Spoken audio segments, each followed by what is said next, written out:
Coming up on Tekzilla, iPad. Battery cases. We're going to talk about saving your iTunes metadata, 3D Flickr tags, and a stack of your viewer questions. So get out that jar of sweet and sour sauce and deep fry yourself some lumpia, because Tekzilla starts now.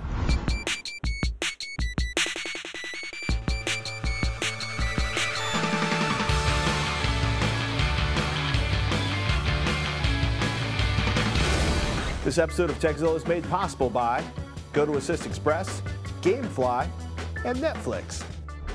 I'm Patrick Norton. I'm Veronica Belmont. Welcome to Tekzilla, hands-on reviews of the latest tech and how to make the most out of the gear you've already got. Whether you're a beginner, tech support for your friends and family, if you've got a question about tech or the best diners in Santa Barbara, we've got an answer for you. All I'm saying, actually, skip Santa Barbara. Just go straight to Jocko's Steakhouse. Jocko's Steakhouse? Jocko's Steakhouse. Where's that? It's Napoma? Oh, I don't know. I look it up. I'll look it up on the... Tell me. All right, I need to know these things. Hey, you know what? If we don't know, we'll track someone who does. Santa Barbara, though, great farmer's market. Well, hey, there's like 5 bands playing. 5 bands at a farmer's market? It's crazy.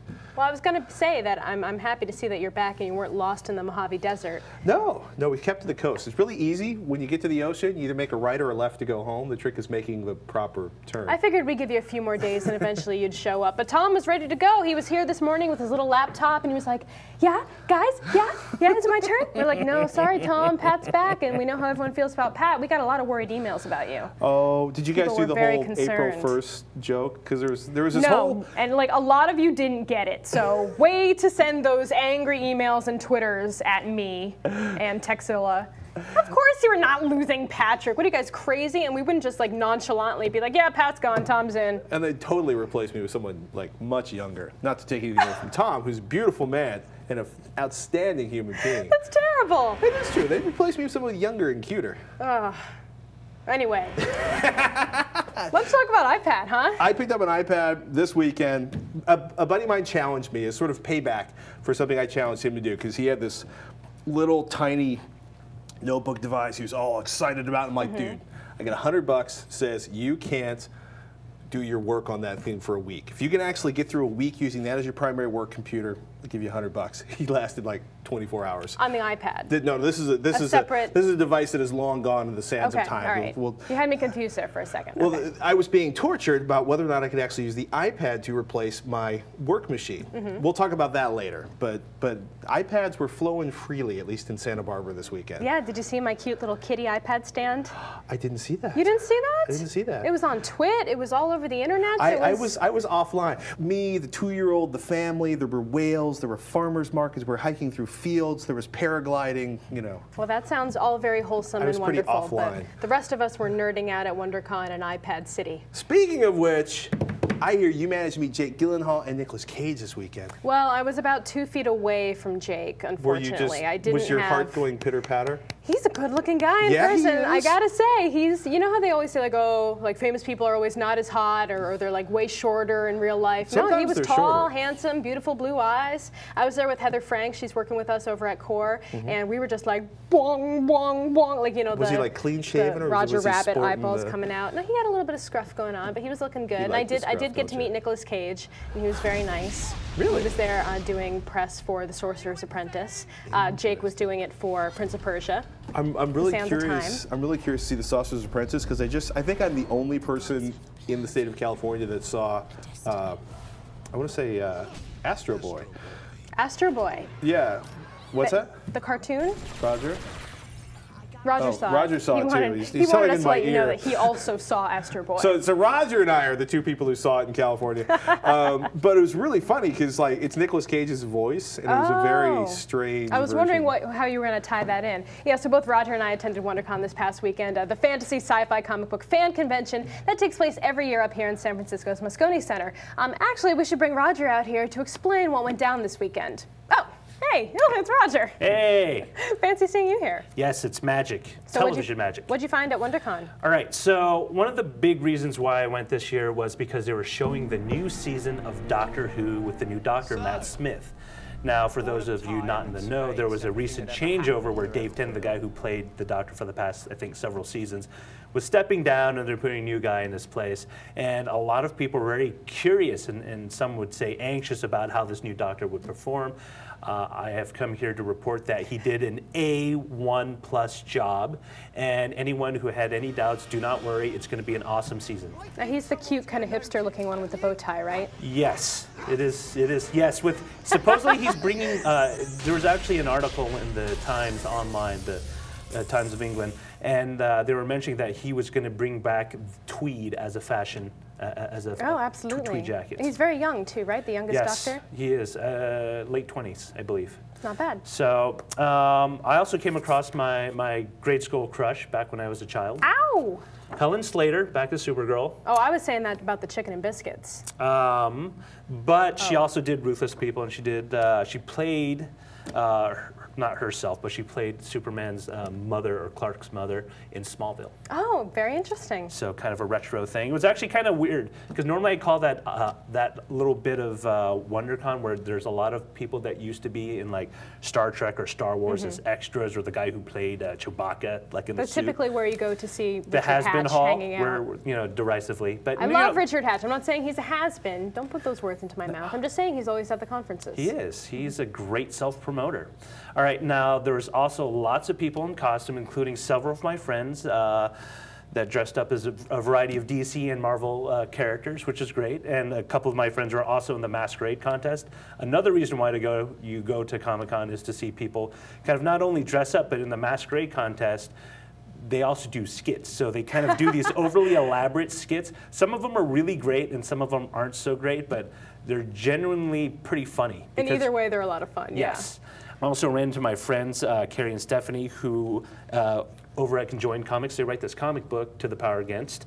They describe it as Buffy the Vampire Slayer meets Stephen Hawking. Oh, and I see you got them autographed and everything. Yes, they're very talented, and Carrie actually has a thing for Dune. We actually had dinner. I had dinner with her, and we talked at Dune at length. Like for some reason, every time you bring up a subject, it somehow dovetails nicely with Dune. Yeah, and, I'm assuming she's read all the... She's read all of it, but Stephanie hasn't, so there's this weird kind of argument between them. It's like, oh, you're always bringing up Dune. We're eating Chinese food and you're bringing up Dune. I thought it was great. Well, one cool thing about WonderCon this year, in a little bit of cross-promotion, is that I actually got to interview Roger for Core, talking about Prince of Persia and a bunch of other stuff. So next month's Core coming out the 1st of the month, I think you'll see Roger pop up in there. Woohoo! You're going to make sure I'm going to be in there, right? I'm not going to be on the end. Oh, I will make sure you make the cut. All right. Roger will make the cut for sure. Well, speaking of cuts, Amber with the PR agency that is handling the PR for Kick-Ass the movie, based on the Mark Millar comic book, basically got me into several interviews with the cast members of that movie. Ooh. So I shot that all Saturday morning, and hopefully when I find a dub house to transfer all the Betacam SP to HDV or something else we can use, I will have it on the show. But it's great. The cast members, for the most part, except for maybe Aaron and Clark. I think it's because I called Clark Chris, and he kind of got offended in the interview. Kind of went, yeah, it was kind of like that. But Chloe Moretz and McLovin, Chris, I can't. No, he's just McLovin. He has no name at this point. Those two are awesome. I mean, it's amazing because you usually would think, especially with the name McLovin and his role in Superbad, he would have his ego a little bit higher. But no, it's totally down to earth. I can't wait for that movie. Is it going to be too violent for me? It's like 3,000 violence, so it's really gory, but it's 300. You mean? 300. Yeah, 300. So if you're into the kind of cartoony CGI blood stuff. Okay, I think I can handle that. But definitely not for kids. But I do recommend it. It's a great movie. Excellent. All right. Well, thank you so much. I'm assuming you have lots of pictures up on your Flickr page as well. Yes, I do. And so check it out at flickr.com/RogerJ. Well, thank you so much, Roger. All right, well, I think it's time to get Pat back out here and get on with the rest of the show. Oh, he's back. Television magic. Terrifying. It's scary that way. We got a transporter in here. Just a couple minutes. The iPad isn't the most perfect device for capturing greasy finger marks ever devised. We're going to talk about what else it does other than get all greasy on the front page. But before we do that, let's talk about Netflix. It's been one of our sponsors for a long time. If you don't know who they are, they send you DVDs. You pay them a monthly fee, you get DVDs in the mail like in a single business day. You can watch thousands of television episodes and movies. They stream to your PC, your Mac, your television via your Xbox 360, your PS3, or your Wii. Shipping is always free. There's no late fees, no due dates, so you can watch that movie over and over and over again, and you get unlimited movies for $8.99 a month. So watch it, turn it back, watch it, turn it back, or just stream them online. You want to get a free trial membership and help out Tekzilla? Try it out. Netflix.com/Tekzilla. Do it today. Welcome to this week's freebie download pick, a free program that we find useful, fun, or incredibly interesting. This week, Mixero. Twitter, it's all the rage for those who want to be in on the loop. But if you're like us, trying to follow all those tweets, trends, direct messages, and Twitter mentions can be a tad overwhelming. Enter Mixero, the Twitter client designed to help prevent Twitter overload. Like every other Twitter client, you can follow new people, trends, direct messages, your tweets, and mentions, but what makes Mixero unique is that you can customize, filter, and organize all your Twitter activity. You can save and organize Twitter searches, create custom group lists, create active lists for the most important Twitterers, and a whole lot more. Mixero even supports multiple accounts, smart previews for Twitter images and YouTube, and a customizable user interface. So if Twitter is overwhelming your life and you want to cut back on the Twitter noise, you should give Mixero a try.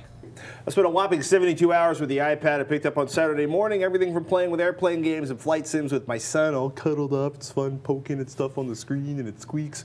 And cranking through email, backed up over vacation, at least after I got a keyboard, watching movies and puttering with lots and lots of weather and navigation applications. It seems like half the applications that were released, the iPad applications that were released with the iPad, are weather applications or have some sort of weather element to them. Well, they're very well suited for the big screen. It's nice. And it's a lovely screen. It is a lovely screen, especially when it's got map data on it and weather data on it.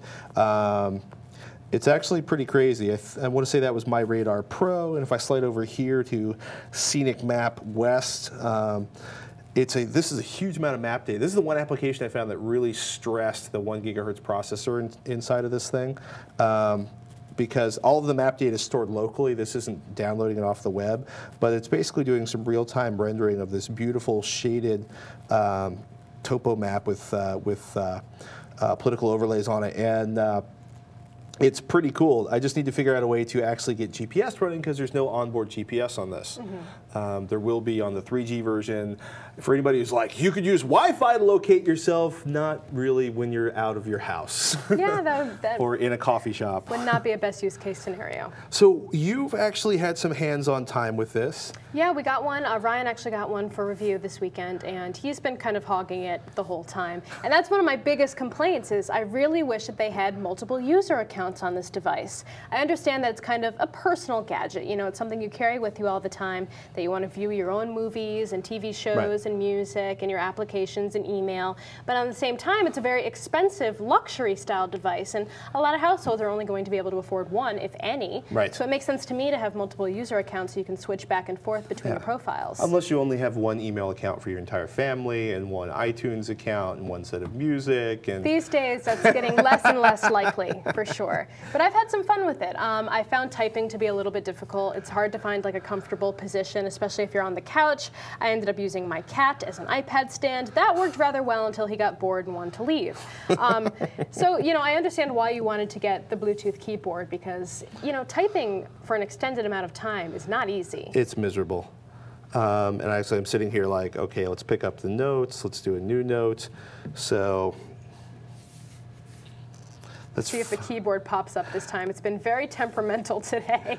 Ever since I loaded your video game on it and downloaded a bunch of music, maybe it doesn't like my music. The keyboard hasn't been popping up, which makes me kind of remind, this is a very, for all of like this polish and fit and finish to the hardware, this feels very 0.9 on some of the software elements, and especially with the applications. A lot of people writing applications for this didn't have actual access to the hardware, so they built it based on the emulator. And some of the stuff, I've had a lot of software crashes. Some stuff's been running great, some not so great. But there's been things like, we've been noticing the keyboard not popping up when you wanted to log into a video game, when I was trying to get the notes demo to come up. Should we just skip straight to the pros and cons? Sure. Well, I'll give you one of my big cons, and this is something a lot of people have made fun of me about. I think it's kind of heavy. It's kind of heavy for me, and I'm not a weakling, But what I mean for me is that I would use it as an ebook reader Right. a lot of the time, and my Kindle is just significantly lighter. Yes. And you know, holding it for a long period of time, whether you're on the train or on an airplane, if you're not propping it up for whatever reason, you know, it's a little bit on the heavy side. It feels very solid and well constructed, and that's nice, especially compared to the Kindle, which can feel a little bit Chintzy? I wasn't going to say chintzy, Plasticky? a little plasticky, Yeah. a little, you know, the clicky sometimes doesn't feel very good, but it's not, for all my purposes, it's a little bit on the heavy side. And I understand I'm it's not got gonna the look. battery Look, in it's there. not like I have. You know what I mean? It's not like I'm. You're a strong guy. I'm How a does it burly feel guy. to you? It's got heft. It's got weight to it. I think it's got a big fat battery inside of it. It's got a lot of glass in the screen. It's got the aluminum case, so it resembles the aluminum slide off the couch and onto the dog cases. We've been. Well, I understand you have to make concessions for things Right. like a big battery that has a lot of battery life and the solid construction and the glass screen. I understand that part. For the But- e-reader, you've been reading some books on this. I've been playing around with it. How do you feel about reading on this? Because I agree, it's a little hefty. It's definitely lighter than a netbook, but it is a lot heavier than a Kindle or a than Sony a Kindle. reader. How do you feel about reading on the screen? You know, I was actually very pleasantly surprised by reading on the screen. I expected it to be very straining on the eye, and I was worried that the words wouldn't be as crisp as they are on e-ink, but it actually looks pretty good, especially if you turn down the brightness a little bit and have some ambient light going on in the room. It's not as straining as I thought it might be. You know, would I rather spend 10 hours on a Kindle over the iPad? Yes, probably. If I'm going to have a marathon reading session, I think I would still prefer to read on the Kindle. But, you know, if you're going on a trip and just want to store some books on there and some movies, Right. it's not bad for that at all. You're definitely not going to get the kind of battery life you get out of any of the e-ink display Right. devices where you're getting weeks. This is what, like 10 to 12 hours 10 to battery 12. life? People are getting 12 hours. I'd say I'm getting close to that, if not getting that. Yeah, like 12 hours. I think that's where a lot of the weight is. I think there's a big honking battery in here. So you've got a bright, crisp touch screen. It is a really portable substitute for a netbook or MacBook. It feels good in the hand. There's a ton of applications for it, at least if you count iPhone-sized ones, because there's not a lot of dedicated iApp ones that are scaled to fit the screen, where it's basically fills the entire screen and doesn't sort of upscale and look kind of fuzzy. Pages and numbers have definite work potential, and applications I own, I've been able to load onto the iPad for free. Although I'm a little afraid to touch the button for TomTom, my navigation software. Oh, really? Yeah, because I don't want to pay for it twice, because it's like 70 bucks. Cons, and there's a pretty long list. This is a fingerprint magnet of a screen. They should have shipped this with gloves, like the white gloves that Japanese taxi drivers wear, and sticky gloves, because there's no traction on the aluminum back, so if you set it down on something slippery, If you get a case, that'll it will help. slide off. But Yeah, well, that adds to the bulk. that's another con. $39 for the case for this from Apple. I don't even want to discuss it. It's certainly aesthetically appealing. I think it probably cost them about $2 to make. I have to say, yeah, when I felt this, I was like, oh, well, that's an interesting texture. I paid $30 for my leather Kindle case, and this does not feel as good of a Yeah. quality as that does. Apple needs to keep the quarterly profits up. The on-screen keyboard starts to really suck as soon as you get past 140 characters, at least if you touch type. Movies are really funny on this. So that's a 16:9 screen. You've got the big letterboxing on the top. So let's fire up one of my son's favorite shows. It's the Wonder Pets. And, you know, 4:3 fills the screen nicely. So now I want a 16:9 tablet. You know, about this wide on here would make it much better for watching HDTV and movies. And it has a lot of the limitations of the iPhone. No multitasking or running of multiple applications, at least until next week if the OS 4.0 announcement hits. That would be today. Today as of this showing. Actually, yeah. So you guys will know about the time this comes out. Safari has a maximum of 9 windows. So if you like to run lots and lots of stuff, you won't be able to do it. Or I like to have like 100 tabs open. I get 9, and they just disappear. It doesn't tell you you're running out of space. It just wipes it. And there's still no flash support. And there's lots of weird things like finding out, you know, your screen is too small to run one of your primary business applications, or another one of your primary business applications doesn't run under this version of Safari, or at least run properly. So GPS would have been nice too. I'll be testing out some Bluetooth devices this week to see if I can get it running, because I want to use this as a big, like I want my own version of like the multi-zillion-dollar Garmins that they mount in race trucks. Right. And this is not cheap. It's like 600 bucks. Which is like twice what I paid for either of my netbooks. So it's not quite a notebook. It's a lot more than an iPhone. especially an iPhone with a cracked screen. I think you mean your iPad Nano. My iPad Nano. I have an iPad Nano now. I was going to try using this as a work computer for a week, but 2 of our primary cloud applications, Rundown Creator and Zimbra, won't work or barely work under the Safari browser. Also, the multitasking thing really kills it for me as a personal computing device. I mean, even if you're just going through Craigslist postings and you want to jump over to Google Maps, suddenly then you have to jump back and forth between apps. It's like being on DOS, where it's either a terminating another tab, then fine. You know, give me the web-based version of Google Maps. Then in that case, you know, don't make me have to jump back and forth. That's one of the main annoying things for me as well. That might be fixed by the time this hits the street. Yeah, is it an intimate device? Yes. Is it fun? Yes. Is it expensive? Yes. And according to some reports online, fairly easy to damage beyond repair. I think this is one of those things where the 2.0 version is going to offer a lot more, and I think it's also good that the applications are just going to get more and more stable because people are just really getting to develop on it. Yeah. Look, by the way, also this fits perfectly in a 1-gallon freezer bag. Oh, good to know. And you can use the touch screen to it. So if you need something to protect the screen, go into the drawer, find the 1-gallon freezer bags. So are you happy with your purchase? Overall? I was a little frustrated that, like, I was really frustrated. I can squeak by on Zimbra, which is our work email, because I can use the mobile version, but it's very ponderous compared to the regular client. And the regular client would be great, except that I can't actually scroll the email, so there's some weird, I think there may be an Ajax issue inside this, because I think Zimbra is built on Ajax. I'm probably wrong about that, but, and like the primary tool we use to make the show, I can't run on this because it tells me the screen resolution is too low, so it's like literally like, it's already shot out of the water for me to use as a work device. For me, I'm happy that I get the chance to use Ryan's at home. I don't think I'm quite ready to throw down the money for it yet. I'm excited to see what happens in version 2. Yeah. I would love to have a camera, for example. I still think that's something that they really should have put in the first version. I'm not really sure why they didn't. $100. I just don't know why. They want a clean upgrade path to version 2.0, and they probably want 4G networking or at least better 3G quality. Well, who knows? Well, when they do come out with it, we'll cover that as well. But coming up next, we got a word from our sponsor, GoToAssist Express. Just this week, actually, my mom was having some trouble with her computer. She's on a pretty old machine and doesn't always know how to fix it when things are going wrong. All I had to do was send her an email with my GoToAssist Express link, and I was able to hop onto her machine, no problem. The whole thing probably took about 5 minutes to fix, and I didn't have to waste time with explanations over the phone. As long as you both have an internet connection, GoToAssist Express makes it painless to help people with their computer troubles, share a screen, and live chat, regardless of whether you're on a Mac or a PC. It can save you time, money, and a whole lot of frustration. Try GoToAssist Express free for 30 days. For this special offer, you must visit gotoassist.com/Tekzilla. That's gotoassist.com/Tekzilla for a free trial. Looks like it's time for another website we just can't get enough of. A website that we just can't stay away from because it's too useful, too funny, or just too darn irresistible. This week's pick, Tag Galaxy. Tag Galaxy is pretty self-explanatory from the name alone. When you get to the site, you can either choose from a popular tag or type in any tag that pops into your mind. From there, you can create a very cool 3D-like galaxy of Flickr images pulled by that tag. Basically, it's a really inventive way of browsing through thousands of images that interest you. Let's take a look at how it works. Since we're talking about Wondercon a lot today, we'll start with that. Typing in Wondercon brings up a big celestial body with related tags such as cosplay, Star Wars, Batman, and San Francisco orbiting around it. We can dig deeper into the galaxy by selecting one of these, like cosplay for example. As we zoom into that, we see more related tags. I want to see all the cosplay images, so let's click on the planet itself. Before your eyes, the planet becomes populated with all the images it has pulled down from Flickr, and you can click them individually to get more info or visit the Flickr page itself.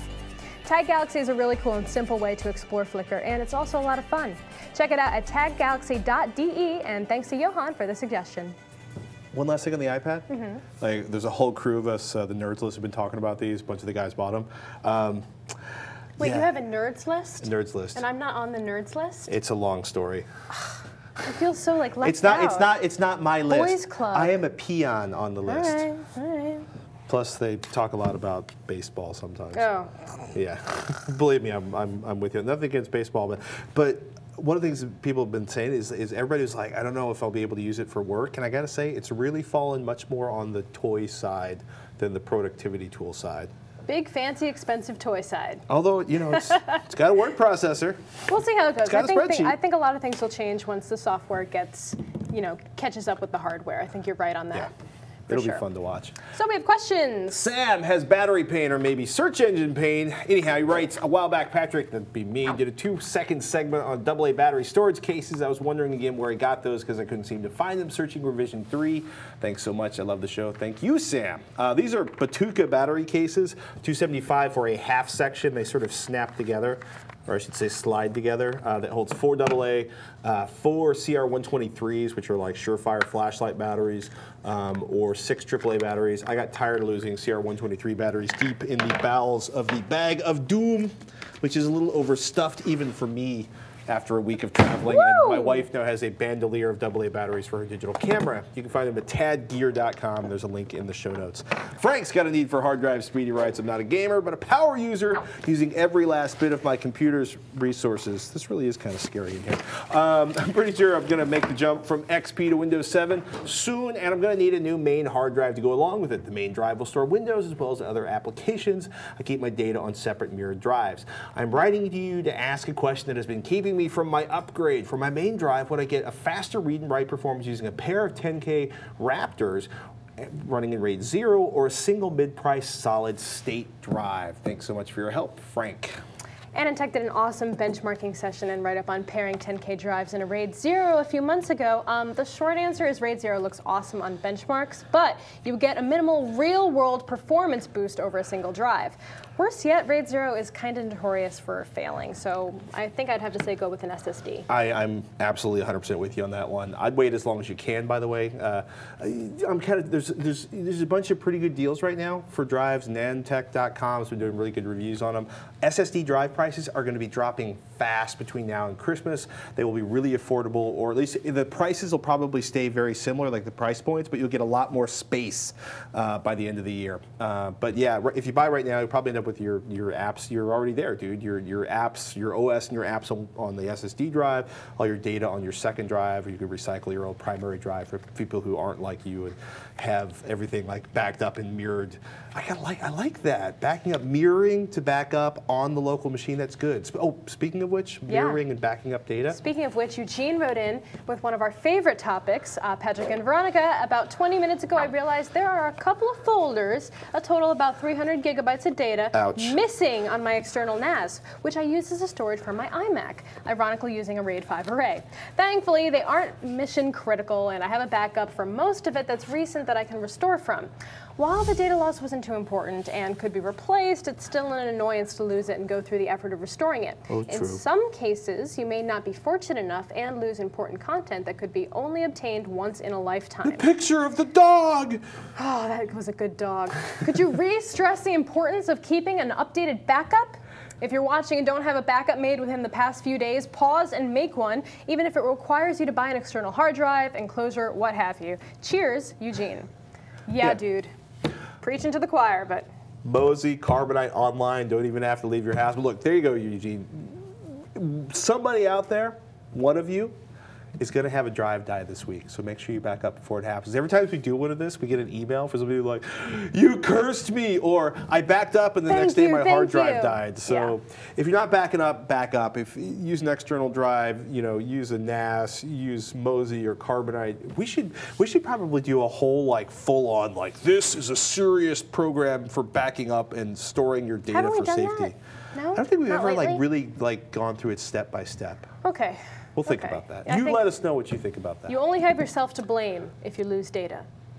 You only have yourself to blame. We have told you this time and time again. Back up. Back up. Just do it. Just back up. Just what's the freaking problem? Just thumb drives. Back up. Thumb drives. Whatever. Unless you have like giant amounts of data. Not that expensive to buy an external hard drive. Mosey's not that expensive. What if you have millions of Carbonite, songs? just freaking. Yeah. So just get like a RAID. Get like a Drobo. It can't be that much. He's on it. Do it. Veronica Belmont, the queen of backup, ladies and gentlemen. Right now we got to take a brief commercial break. Death! Broken Hearts, your favorite band, taking a little time off? Yeah, there are bigger disappointments than getting home with a new video game and finding out you dropped $50 on a DVD jam-packed full of gaming suck. I can't help you with death or taxes. My dating history suggests that I give you no dating advice. But our sponsor, GameFly, they are the largest online video game rental service, and they can help you avoid buying a crappy game. We're talking about thousands of new and classic titles across all consoles and handhelds at your fingertips for $15.95 a month. You can run 1 to 4 games at a time, keep them for as long as you like, and take forever to finish that game. It's no problem. Gamefly has no late fees, no due dates, and the shipping is always free. Once you're done playing a game, send it back. Gamefly will send you the next available game on your list. You can even buy a game if you like it at a discount. They send you the manuals and all that stuff. It's perfect. Tekzilla fans get a 15-day free trial, but only if they sign up at gamefly.com/Tekzilla. Some restrictions do apply. See the site for details, but please keep Tekzilla coming by trying out our sponsors like gamefly.com/Tekzilla. Thomas recently sent in this question about iTunes. Take it away, Thomas. Howdy, Tekzilla. Here's my question. I already know how to do a fresh install of Mac OS X. What about iTunes metadata? I know how to restore from Time Machine, but I haven't seen anything that tells me how to restore iTunes metadata, and that's the only thing holding me back from doing a fresh install to make my system run faster. So, any ideas? So Thomas wants to do a clean install of OS X, but he doesn't want to lose all that metadata he's got in his iTunes collection. This always makes my skull throb. Well, of course, don't worry too much. Because it doesn't matter if it's OS X or Windows, it's always like, which folder do I grab? Well, don't worry. Okay, this is not difficult, and it applies to both OS X users and XP users, Vista users, whatever. So we're not talking about like the ID3 information that comes on your files, because that's going to be saved onto your MP3s. We're talking about like your rankings. We're talking about your ratings. We're talking about your play counts. We're talking about stuff like that. That's stuff that does not get saved onto the actual files. Because you always want to be finding like, I listen to that Avril Lavigne song more than any other song I own. Well, some people, actually go through, I haven't done this, but I know a lot of people that go through and rate every single song, and it actually makes for great playlists and make sure they don't miss stuff they haven't listened to in a while. Or you can block that song you hate. Right, exactly. So all you need to do here is locate your iTunes database file, which in OS X is found at username, music, iTunes, and it's called the iTunes library. The file type is an iTunes database file or .itl. There's also an XML file called iTunes Music Library that you can copy over as well as backup. There are other database files in there as well with the extension ITDB, like the library extras and the Genius database. Some of my Genius playlists are really happy. Yes, you can save those as well. Cool. Those should be copied over, and for you PC users out there, the process is basically the same. You're going to find it in My Documents, My Music, iTunes, iTunes Library.itl, and your iTunes library shouldn't know the difference once you move everything over. Sweet. It's just be like, oh, it's my library. Here's all that metadata that you wanted. So make sure you move over all your files too. Right. So if you're doing a clean install, just make sure all your files are saved to like an external drive or something before you copy them, when you're copying them over, and then just make sure you stick that database file right back where it belongs, and everything should be fine. I've got my metadata, but I forgot to copy my music over. Don't let that be you. Now, last week at the end of our Beginner's Guide to Podcasting, we asked you to send in your personal podcast setups. Well, Peter obliged us and wrote in with what he uses for podcasting. And here's a whole big picture of what he's got set up. He's got a blue Snowball mic, woohoo! The Newmark Total Control MIDI input, a dual LG 16:9 20-inch 1080p screen, 5-channel input mixer, the Microsoft LifeCam Cinema, a Dell computer on Windows 7, 3 gigs of RAM, 2.8 gigahertz Intel quad-core, and 1 terabyte of storage. That's more than enough processor for what he's doing. Oh, yeah.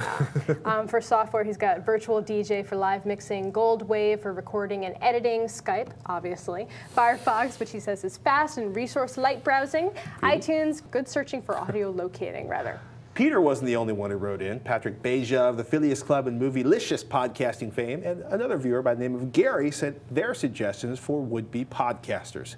Gary wrote, as far as recording the audio to and from Skype, I would like to recommend a little Skype plugin called CallGraph. CallGraph is free and from my experience works rather well. Not to mention if you register on their website, you get up to 1 gigabyte of storage space, backup, sharing, tracking, and monitoring at no extra charge. Lastly, for 50 cents a minute, they will even transcribe your audio for you. Thanks, Gary. Ooh, and Patrick recommended. Here are 2 apps I definitely recommend to all PC podcasters out there. PowerGramo to record Skype. You need to pay for it, but it works great, and to my knowledge, there's no free solution for the PC. Sony Vegas for editing. Audacity works fine on the PC, but Vegas is so much easier to use. I have no problem paying for it also. Patrick in France. Patrick from France, that's what we call him. Patrick from France. Thank you guys so much for sending in your recommendations. If you're into video games, you're going to love Revision 3's newest show, The Game Show. Recorded live every week, The Game Show's got 2 guys and a girl talking about the latest happenings in the video game world with a bit of an edge. That's Revision 3 code for they curse. Don't panic. You can see the latest full episode every Tuesday at revision3.com/thegameshow, or come check it out live and uncut, where it's really unhinged, on Friday nights at 11 p.m. Eastern Time. You can also find it at revision3.com/thegameshow. And for all of you watching, we live on your questions, so email us, Tekzilla at revision3.com. Tech help, product reviews, how-tos, you ask us, we'll do it, but we need your email, so don't be shy. Send them into Tekzilla at revision3.com. Even better, send us in a video question. Think of all the fun you can have and the admiration of all your friends and family when they see your mug on our show. Just keep it to 15 seconds, upload it to YouTube, and send us a link in an email with the video question in the subject line. And as always, you can visit our forums at revision3.com/forum. Share your thoughts, ideas, or comments with other fans of the show. Thank you guys so much for watching. I'm Patrick Norton. I'm Veronica Belmont. Till next time, you've been watching Tekzilla.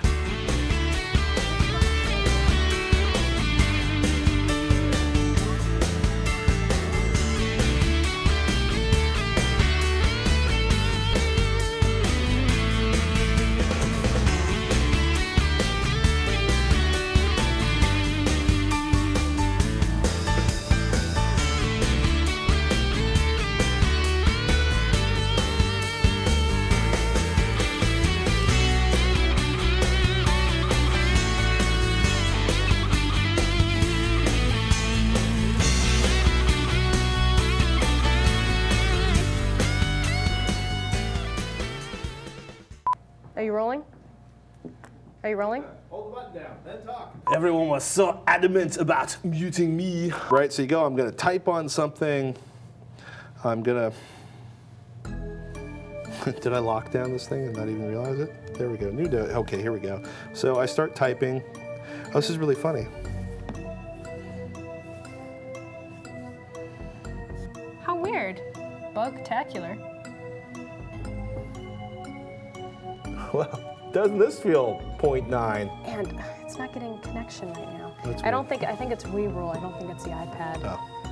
I have had it drop connections a couple times. Come on. Mother trucker. Come on, poopy face.